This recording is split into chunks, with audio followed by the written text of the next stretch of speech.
सावन में शिवलिंग पर चढ़ा हुआ बेलपत्र खाने से क्या होता है। सावन का महीना अभी खत्म नहीं हुआ है। ऐसे में महादेव से जुड़ी हुई कई ऐसी चीजें होती हैं जिनका इस्तेमाल करने से हम तन मन और धन से सुखी हो सकते हैं।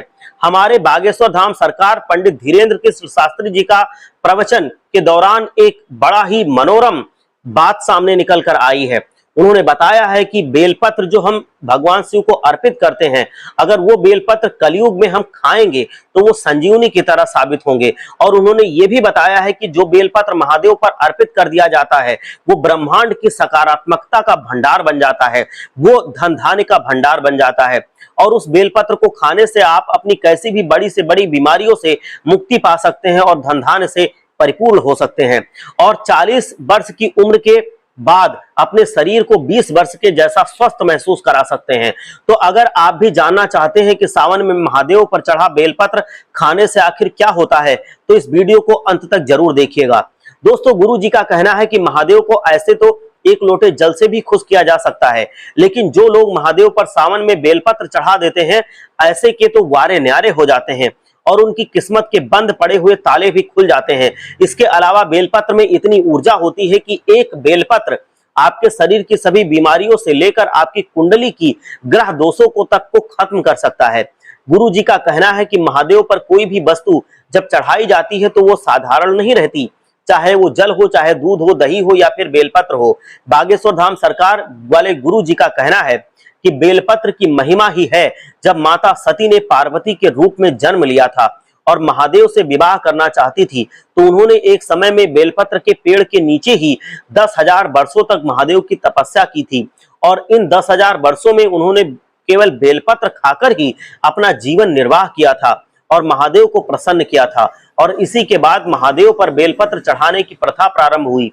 और कहा जाता है कि महादेव पर 3 से लेकर 11 तक की संख्या में बेलपत्र चढ़ाना शुभ होता है।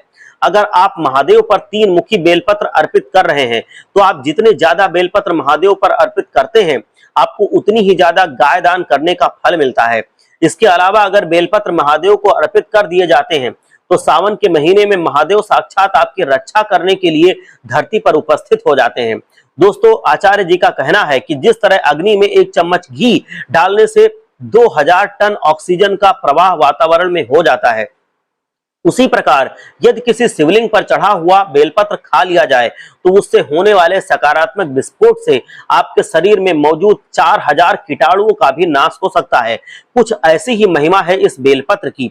आचार्य जी बताते हैं कि अगर आपको शरीर से जुड़ी हुई कोई भी परेशानी हो तो ऐसे में अगर आप सुबह महादेव पर 1 लोटा जल के साथ 3 मुखी बेलपत्र अर्पित करते हैं और अर्पित किए हुए बेलपत्र को प्रसाद के रूप में ग्रहण करते हैं, तो ऐसा करने पर आपके पेट से जुड़ी हुई सभी परेशानियां धीरे धीरे खत्म हो जाएंगी। और अगर आपको पुरानी से पुरानी बीमारी है तो आप शिवलिंग के सामने लगातार 40 दिनों तक बेलपत्र ग्रहण कीजिए।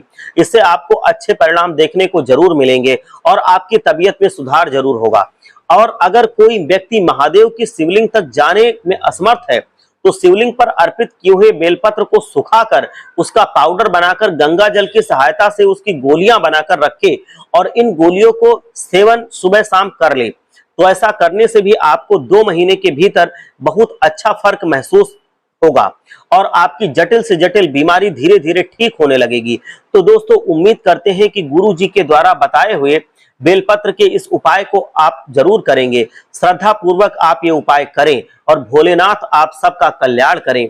जय लक्ष्मी माता, हर हर महादेव।